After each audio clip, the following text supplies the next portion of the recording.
So, I mean, in this audience, I don't have to tell that stroke is one of the main causes of death and disability in the developed world. So it's something that we absolutely need to treat more effectively. The reason why an interventional cardiologist could have caught interest in this and completed a full training in neurology and neurointervention is because in 2015 some groundbreaking results went through, and basically the interventional management of stroke gave us a tool that significantly improved the outcome of stroke patients, especially those stroke patients which suffer from the most severe form, cerebral large vessel occlusions. You will see these colorful images in various forms throughout my lecture. This is the so-called modified Rankin scale.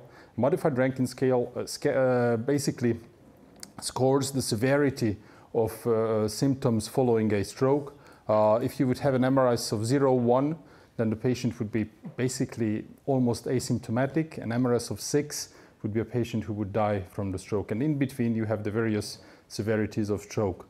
So what we can tell about the initial clinical trials in 2015 with mechanical thrombectomy is that basically the patients being able to care for themselves, their proportion doubled as a consequence of the therapy. And this is really a breakthrough. How does it work? I mean, I guess you all learned about this in neurology. Basically, what happens is that we can put in a microcatheter into the large occluded segment of the brain, open up a stent retriever, and this technique allows us to remove even the largest of thrombi from the cerebral circulation. The original treatment with thrombolysis was usually non-effective in large vessels like this, or only in a small proportion of patients was it effective. And that's why basically these new techniques really revolutionized stroke treatment. This is how it looks on the DSA. So you see a right MCA M1 occlusion. You use your stent retriever, remove the thrombus, and you get a nice flow inside the vessel. How effective is it? We always like to compare it, not just me as cardiologist, but neurointerventionalists in general, to the effectivity of PCI. You can say that in the long-term mortality, it is pretty much the same effect. So you save quite a few lives using thrombectomy. But in the original studies, the number needed to treat to achieve one independent outcome was extremely low, 2.5. And if you go into medical statistics, such a low number needed to treat would mean that the patients were over-selected. And what I would like to show you in the following lecture is how we were able to expand in the last 10 years the indications of mechanical thrombectomy to be able to involve more and more patients and in order to be able to really improve their prognosis. I have my little personal note. I'm really happy that I was able to meet and work together with one of the fathers of PCI, primary PCI, and also one of the largest figures of mechanical thrombectomy. So for me, it is really an honor to be able to live in this period of time because both interventional treatments got revolutionized in these decades. So what will we talk about? As I'm the one presenting, I really need to put all my own research accomplishments also into this lecture. So we will talk about projects that we have conducted in Budapest and that has also contributed to the current practice of neurointervention in the treatment of stroke. So we will talk about basilar artery recanalizations and how we treat those patients who have underlying stenosis. We will talk about large core infarcts, so those patients who already have some damage to the brain tissue, whether they can improve from thrombectomy. We will talk about large vessel occlusions with very mild symptoms and distal occlusions. This is one of the domains that actually seems to be the borders, the outer borders of mechanical thrombectomy. And as we are cardiologists all addicted on radial approach, I will have to tell you a little bit about how we applied this distal radial and radial approaches in the treatment of neurointerventional patients. We have a very important joint project with Peter that we actually specified the training requirements for interventional cardiologists in order to provide patient safety and at the same time access of patients to thrombectomy in various locations. And at the end, I will talk about some experimental projects. On DMT, you might have heard about this drug. It's called Dimitri or short trip or businessman's trip or whatever. So it's a class 1 narcotic that we have used to treat stroke in animals, and it is very interesting. I will show you the findings that we have. It might be one of the foundations of future stroke therapy. We never know. All right, so let's go with the basilar. So the basilar artery occlusion was really the dark horse of endovascular stroke therapy. You could see that if you look at the main vessels, the original trials included distal carotids, M1s, dominant M2s, A1s.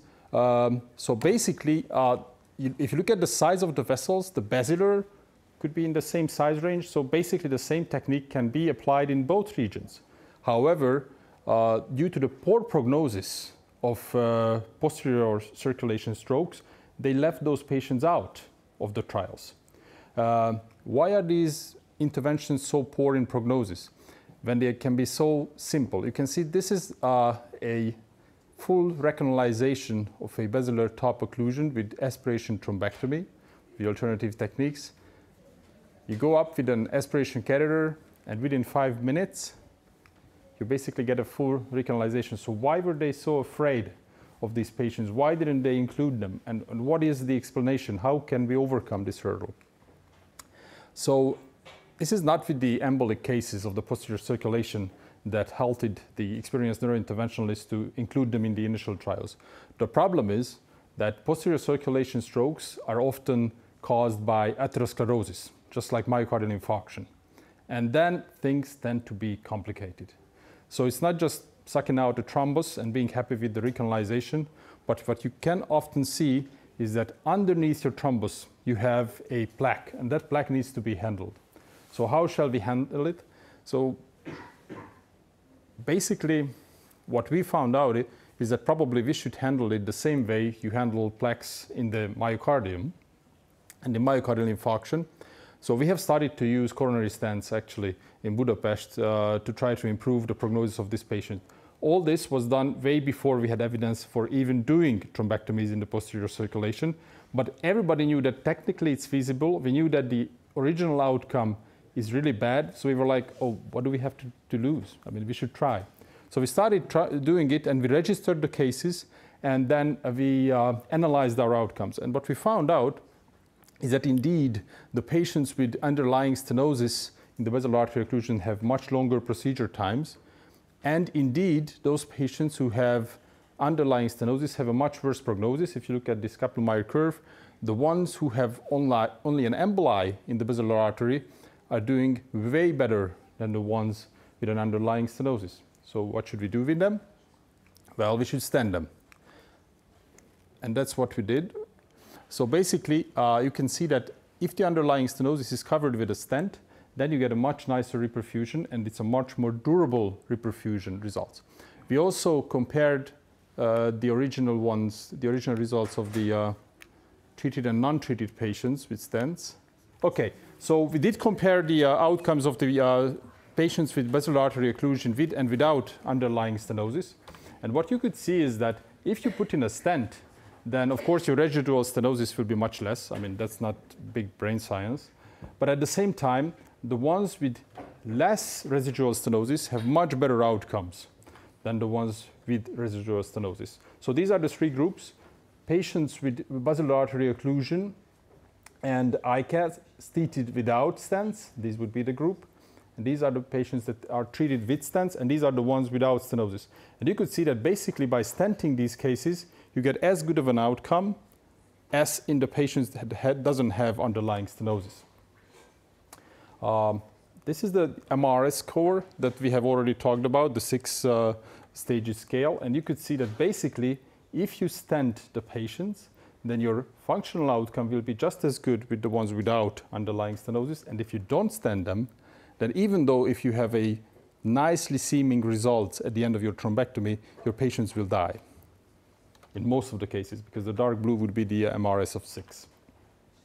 So what we discovered and what we are still practicing in our current practice is that underlying stenosis needs to be stented, because if you divide the group of patients with underlying stenosis by the stented and non-stented group, then you will end up with the similar survival of the stented ones as the non-stenotic group, while the ones left without stents are basically very shortly dying. There's one important point that's also a difference between the two, and that's the problem with doing retrospective analysis of registries, is that the medical therapy was not exactly the same. So the stented patients all received dual antiplatelet from the very beginning, while the non-stented ones only received it later. So the result is not only the effect of the stents, but also the stents and the medication. Later on, some randomized trials came out from China, actually, and they have proved the same basic concept. So now we do have evidence on posterior circulation thrombectomies, the attention and Boucher trials, and they were also very active in treating the underlying stenosis. Okay, this part is clear. So posterior circulation, if you want good outcomes, you don't just need to remove the thrombus, but you need to see the underlying atherosclerosis. That's the basic concept. Thank you so much for taking my question. Doctor, once you do thrombectomy, without placing a stent, what are the chances the stenosis will come back? Have you looked into that? Well, we have not done basically analysis of the stenosis coming back itself. But what you could see is basically, it's not just stenosis coming back. I think it is reoccluding. So when you look at these survival curves, very shortly after the procedure, within 30 days, most of the patients die. So I would anticipate that it's not just the stenosis coming back, it is reoccluding, because you leave the thrombotic surface inside the vessel. It's the same problem with the PCI in the coronaries. If you don't treat the PCI, so the main difference between treating thrombolysis and primary PCI in the infarct patients is that the recurrent infarctions were much more frequent if you don't cover the underlying unstable plaque.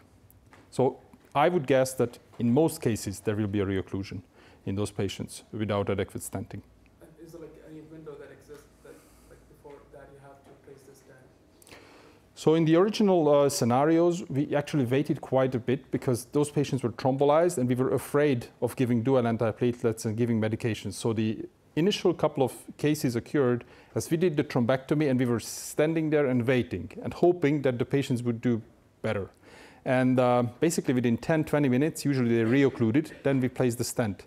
But what turned out from the analysis is that when we left the stenosis there, because we were relieved that in 20 minutes it did not reocclude, I mean, those patients did very badly.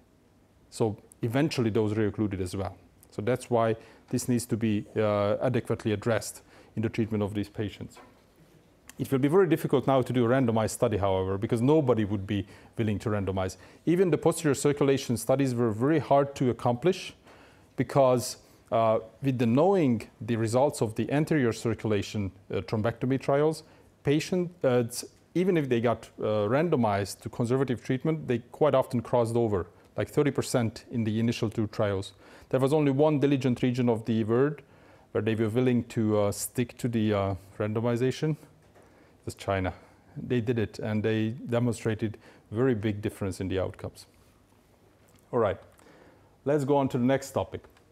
So let's talk about large core thrombectomies. That was a very important controversial thing as well. So when we started doing thrombectomies, there was the 666 rule, like the number of Satan. So basically, it had to be severity NIHSS score more than 6. The aspect score, so the region of affected brain, could not be more than 4, so it had to be 6 as well. And we had 6 hours from the onset of symptom in the original setups. But we knew from the very beginning that the patients will do differently. And the reason for this difference is basically collateral circulation. So we knew that these two patients have a different tolerance to ischemia. And probably due to the very low number needed to treat, we could have a more liberal interpretation of those selection criteria. I will come back to this image quite often. This was made in Boston at the Massachusetts General Hospital. And this is the MRI recording of all large vessel occlusion patients who had been admitted within 24 hours of symptom onset. And this is the so-called DVI image, which is very well corresponding to the final invert volume. And when we look at these numbers, in the original clinical trials, within 6 hours, basically only these patients were randomized and included. And all the rest were left out. So what was the next step is, because we know that if you have a good collateral circulation and only a small core, then probably there is brain tissue to be solved, and you can extend the time window. Like in these two cases, where you have the same carotid artery occlusion, and you have very successful thrombectomies. One was 8 hours and one was 3 hours from the onset of symptoms. Who has the better prognosis? If I ask you to vote, who would you vote for? The one that got recognized within 8 or within 3 hours? Who would vote for the 3? Yeah, that's what I would do as well. Well, this is not what happened. So what happened is basically the one that did better was actually the one recognized 8 hours after the symptom onset. And you know why? Because the initial image that I just showed here belonged to the 8-hour guy, and this one belonged to the 3-hour one. So this is a big, big difference. And this is what we have to understand, sorry for flashing all these images, that basically some of our stroke patients, even if you get them within 2 hours, you're unable to save them because they don't have collaterals and they will have a big infarct basically occupying half of the brain. While others, they can run all the way to 24 hours and they will do better. So that's what they did actually. They did 2 trials, the down trial and the diffuse trial. They used very, very sensitive imaging methods to detect the core, and they have chosen the patients with severe symptoms. And they found that they have excellent outcome up to 24 hours. Of course, when you talk about these studies, you need to remember that about 100 patients were screened and only a very small number were included. But what was funny about these studies, when you compare it to the original ones, that basically the 6 to 24-hour patients did even better than the ones that we randomized in the original first 6-hour studies. So high-end imaging really ends up in finding patients that are good candidates up to 24 hours. And this finding opened up the appetite and gave the appetite to the interventionists, okay, we should not do this hyper selection anymore. We should just try to treat almost everyone who has a large vessel occlusion. Literally, I will show you the large core studies. Literally, they have done one study that included everybody who is outside these selection criteria within 24 hours, and even that study was positive. So the main question was, can we prove that we can go to the large core? And of course, we knew that if we are treating patients who already have a large core, the outcomes will be worse. That's not the question. But the question is, are they doing better with the therapy than without it? And that needs to be answered. So what is large core? Large core would mean an aspect score of 5. Just a little about the aspect concept. This is the Alberta Stroke Scale. You'll learn about this in neurology quite a bit. You have 10 regions of the cerebromedia supply territory. And basically, whenever you have early ischemic changes in one of those territories, you have to deduct 1 point. And the original specification was that above 6 points, patients are improving. And the question that they have asked in the large core trials, whether we can go down to 5 point, 4 point, 3 point, whatever. The good thing about this whole aspect is that if you get radiologists to read the aspect scores in the morning, at noon, or in the evening, they will have different numbers for the same image. This happened to us as well. So in the early phases, when we had a good thrombectomy, then everybody was happy. When we had a bad thrombectomy, then my boss called into the office and said, yeah, because this was already a lower number and you shouldn't have done it. So it was an easy way of yelling at your fellows. That's why, but not that's why, but we have luckily introduced artificial intelligence in making these readings. And then whenever now a thrombectomy doesn't go well, I can just say, well, it's the artificial intelligence that read the aspect, so it's not my fault anymore. But anyways, now we have evidence that even aspect score of 5 or lower can improve, even though these patients are presenting with more hemorrhagic transformations. Before the actual randomized data came out, we did a big meta-analysis on the subject and already found that it is likely that large vessel occlusions with large core will benefit. And this is what came out actually from the randomized trials, from 4 randomized trials from various parts of the world, confirmed the same finding, that basically even large core patients profit from thrombectomy, and we should perform thrombectomy basically almost irrespective of the aspect score. There are 2 contraindications currently to large vessel occlusion thrombectomies.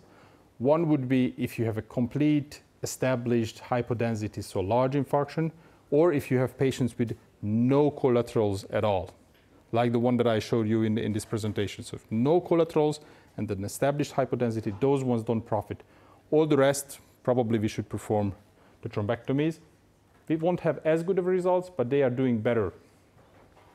Okay, next question. So if somebody is doing, having severe symptoms on large vessel occlusion, there is no question then that we need to treat them. But what if the patient has only very mild symptoms? Now, what should we do with them? Do we have any data on this? Now, this is a very difficult question because in the original studies, if you look at the clinical severity at presentation, the ones that had mild symptoms, so below 5, had actually a very, very low number. So we are unable to conclude anything from it from original randomized studies. And that's why we have actually performed also a meta-analysis involving several prospective registries and retrospective analysis as well, altogether 11 studies. And our findings, that was actually article of the month in stroke, found that unfortunately in very, very mild symptoms, patients don't seem to be profiting from thrombectomy, but we have an excess of bleed. So not all patients with mild symptoms should be treated. So we don't treat images, we treat patients. But they should be observed because there are a small proportion of patients who will eventually deteriorate and develop progressive severe symptoms, especially the ones that have a longer thrombus length and have more proximal occlusions. They are the ones that can deteriorate, so they have to be observed in interventional capable centers. And if they are actually worsening their symptoms, then we have to go in and do the reperfusion therapy. So proximal location is important even in mild symptoms. Now, how about the invert? What if we have a more distal location than the ones that were included in our studies and severe symptoms? Now, that was one of the key questions of the near past of neurointervention, the so-called MIVO and DIVO, so middle vessel occlusion treatments. And I will talk a little bit about this. This is the first large randomized trial in endovascular treatment that actually we were personally included in Budapest, so I'm very proud of these studies, even though they are negative. But it is very interesting to find out why. So what are MIVOs? So we go into distal locations into the brain and try to identify vessel occlusions. And if you look at all-comer patients with CTAs, you will find out that basically this is a large proportion. You have about 34% of all cases that have a more distal location of the vessel occlusions than what was included in the original LVO trials. So when you look at the green and the yellow areas, these are standard locations that were included in randomized studies. But once we get to the M2 distal and M3, you have to pass a lot of curves. So eventually you find out that you will have a lot more complications on one side, and at the same time you have much less brain tissue behind it, and probably much less brain tissue to save. Another important point is that the more distal you are, the smaller the thrombosis, and the smaller the thrombosis, probably the better it reacts to medical treatment. So thrombolysis, for example, or even without thrombolysis, autothrombolysis can occur in these cases. So that's why it's a question whether we should treat them. A lot of clinical trials were started to try to answer these questions. These are the 4 most important ones. And just to highlight you how this is a different issue from the original LVO cases. I mean, it's not even evident to find a MEVO on this CT. I mean, this patient did have a MEVO, I'm trusting you, and it has been randomized. But when you look at just at the angio, it is not evident. We even have to use perfusion imaging to actually identify the potential site of occlusion. And based on this, you can actually go and do the 3D reconstruction and find the occlusion itself. In the angio, it looks like this. And, well, once you recanalize, there's quite a bit of vessels actually opening up. So there might be a truth in it. It might work. That was the principle. And 2 important randomized trials went through. As I said, I'm very proud of it because the very last patient in ESCAPE MEVO was actually recruited in Budapest. And they are a very cool team in Calgary. They thanked us with this nice gift for our participation. And the results were finally introduced in Los Angeles, together with another study that ran in Switzerland. I'm not going to go into every detail between the 2 studies. The main difference was that the Swiss study allowed 24 hours for the inclusion. Ours allowed 12 hours in theory. But to be honest, if you look into the details of the Swiss study, the inclusion only went to 10 hours even there. So even though they had the potential to go to 24 hours, the 2 trials were similar, and we remained in the early time window. But unfortunately, they were negative. So routine recanalization of the MEVOs did not improve the patient outcomes. Basically, in ESCAPE MEVO, there was even a tendency toward higher mortality. Why did this happen? Well, there were more adverse events into these, going into these distal locations. We had more pneumonia, recurrent stroke, and worsening of the stroke. Intracranial hemorrhage occurred more often in the EVT group. And what is important, that about about 1/4 of the patients had incomplete reperfusion. So basically, it can also be a technical issue at the moment. Maybe the devices we are using for distal are just not optimal. In the large vessel occlusion trials, the recanalization rate was significantly higher. So altogether, we have to say that currently, routine application of thrombectomy in distal occlusions is not really can be recommended. But in patients with the more severe symptoms, there is a signal that they may profit. So whom I would treat with thrombectomy in distal occlusions? Well, the ones that cannot receive thrombolytics and the ones that are really doing badly without treatment, probably they can be included in the thrombectomy cases. Okay, let's talk a little bit about radial, just to touch on it.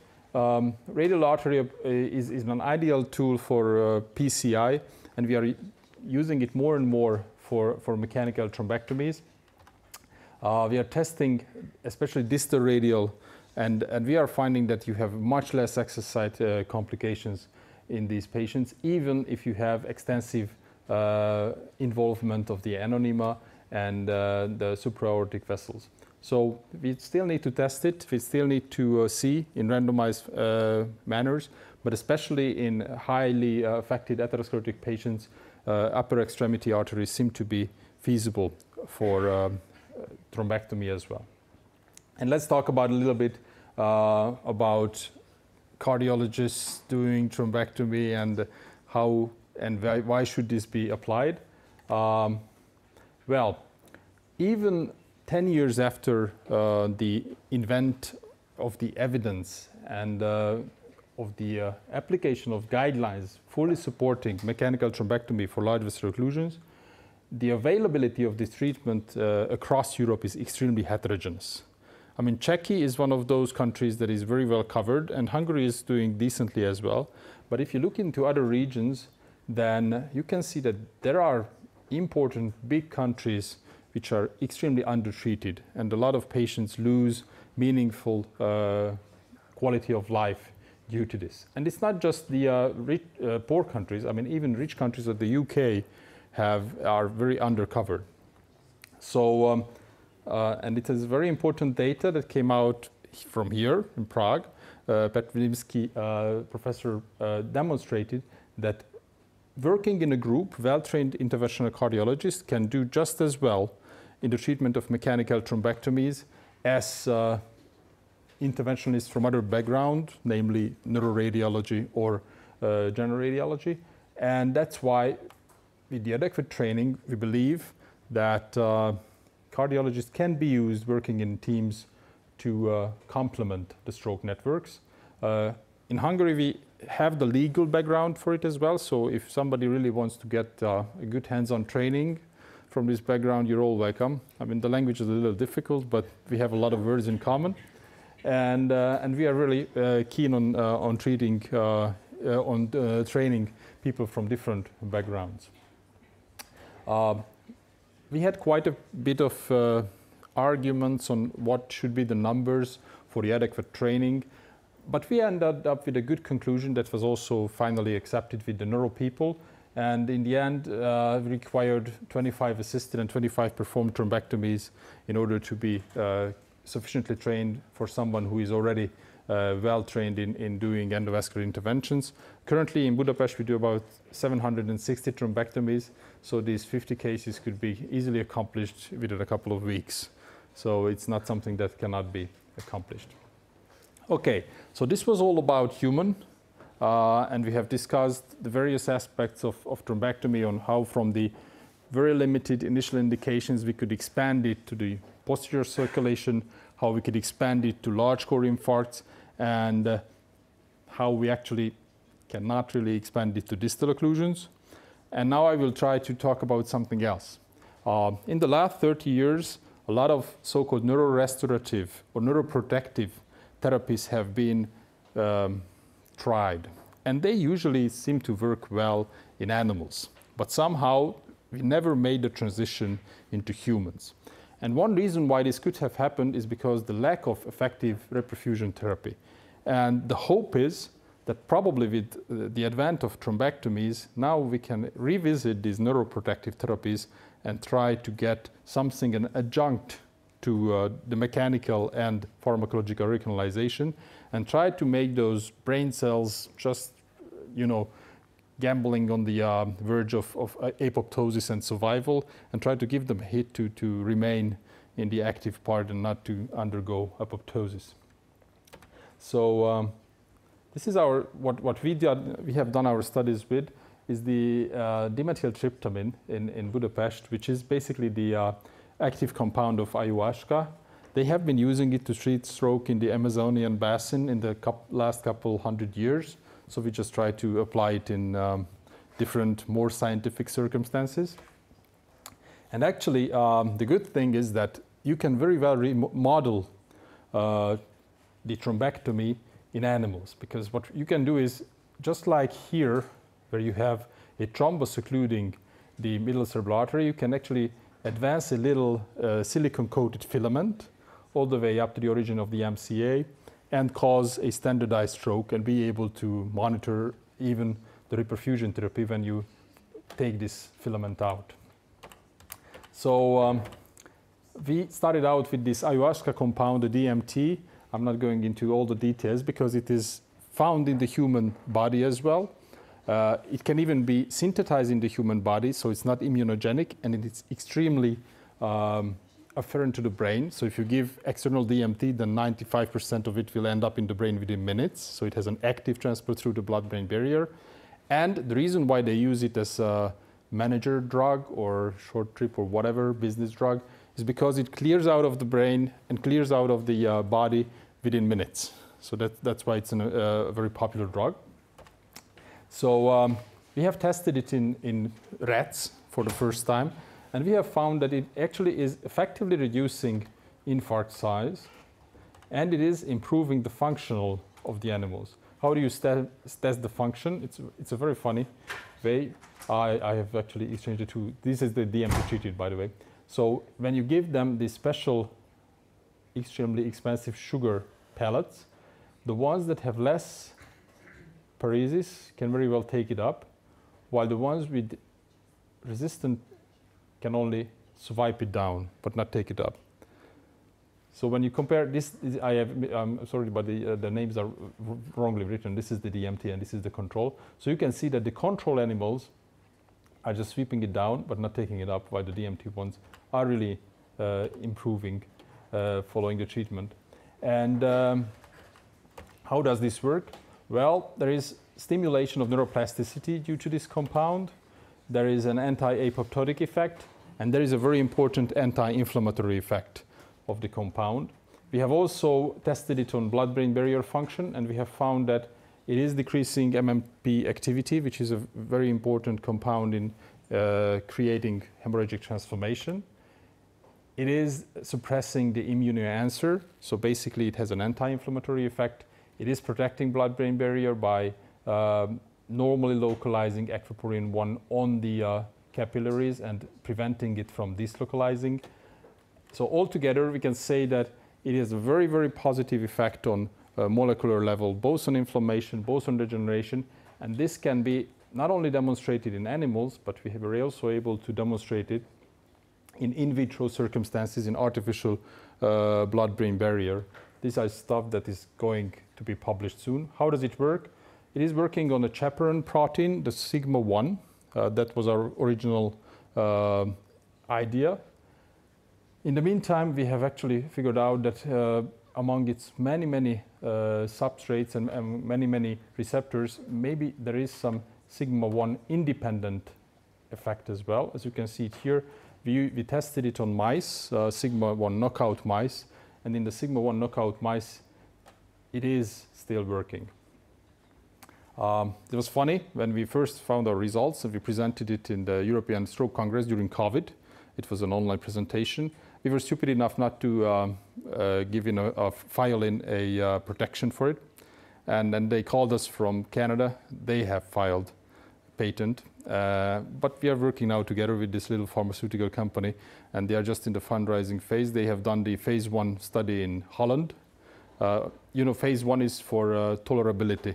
And the reason why they did it in Holland is because you could easily find DMT users and DMT naive people as well. So, but they have defined the adequate doses, and now we are actually going to go into the second phase quite soon. Doctor, do you think about some other psychoactive substances like ketamine might have a similar effect? Are you looking into that? It is an interesting question. I don't want to go into that much details of DMT, but one of the ways how DMT is acting is by suppressing the cortical spreading depressions. And the same effect has been demonstrated with ketamine. So I don't know, maybe ketamine also by suppressing cortical spreading depression might have neuroprotective role. That's something that could be studied. Our aim is currently on DMT due to the fact that it has all this anti-inflammatory and anti-apoptotic results as well. But yeah, ketamine could also be a candidate. The main issue with ketamine and the same problem with DMT is whether you can actually define a dose that is not causing hallucinations, because the least stroke patients need, and especially the least stroke nurses need, is hallucinating stroke patients. So you should be able to get the protective effect without hallucination, and that's what we are trying to establish this dose. We did like a bolus in our experiments. The company who is now developing the drug, they want to give it without bolus, because seemingly, for example, the bolus is responsible for hallucinations. So altogether, the best would be to get the therapeutic effect, but without the neuropsychotic side effects. So that's what we are aiming for at the moment. And do you think it might have some implications in disease like Parkinson's, which is the death of the cells? Do you think it might be possible? They are looking into this, not just with DMT, but other psychedelics, trying to treat them in neurodegenerative diseases. Our results are really in the acute phase. So just before reperfusion, we draw the filament and then give it for 24 hours. So I don't know how you could apply it in a disease that is progressing much slower, like in Parkinson's. Maybe with the anti-apoptotic mechanism, it could help, but that's a complete other set of series to do. And it's not me who's going to do it. Okay, so let's sum it up, because I have talked to you about a lot of things, and I'm really grateful for all of you to be hanging in there at almost 6 p.m. already. So what we have discovered together here, and what was our work in the last 10 years, is that, yeah, basilar artery recanalization is a very important part of endovascular stroke treatment. And because of the underlying stenosis, stenting is an important tool in getting the same outcome and the same good results as you would get in the anterior circulation. Large vessel occlusions with already established brain damage with the so-called large core infarcts do profit from thrombectomy, so these patients need to be included and treated. However, patients with very low NIHSS, so very, very mild symptoms, they should be good candidates for watchful waiting, and only the ones deteriorating or with the ones with proximal occlusions would make the good candidates for endovascular therapy. For the patients with medium and distal vessel occlusions, at the moment we cannot recommend the routine treatment. Maybe with the development of new devices, this will be available, especially if we get better recanalization rates than what we were able to achieve in the current two published trials. Radial, I think it does have a role in endovascular stroke treatment, especially in thrombolized patients. If you could prevent the dreadful complications of femoral puncture, these patients would actually benefit, but we need further development of the devices. The routine 8 French thrombectomy catheters are not feasible through radial, so there need to be some technical development before these can be generalized. But for example, in the posterior circulation, we are already full radial based. Interventional cardiologists do have a role, especially in regions that are undertreated. We should not be afraid of training them. We have a nice program going on with the sponsoring of the ESC. It also has Prague as a central role because the ExMIN course by the European Society of Minimally Invasive Neurological Therapies is organized here in Prague. Tony Kreiner is a very important organizer of that event, and we are supporting young residents and fellows like you might be in the future to take part in this. And once you have the fundamental theoretic basis, we are happy to welcome anyone for a hands-on training in Budapest in our large volume center. And DMT, well, we never know. It has very promising experimental results. It is applicable, and we are really looking forward to the potential clinical results coming out of the phase 2A trial. And if we get some encouraging outcome on lesion size, then we might be able to organize a large multicentric study to actually demonstrate its clinical efficacy. So that would be what I would have to say. I'm ready for your questions, and I thank you very much for your attention.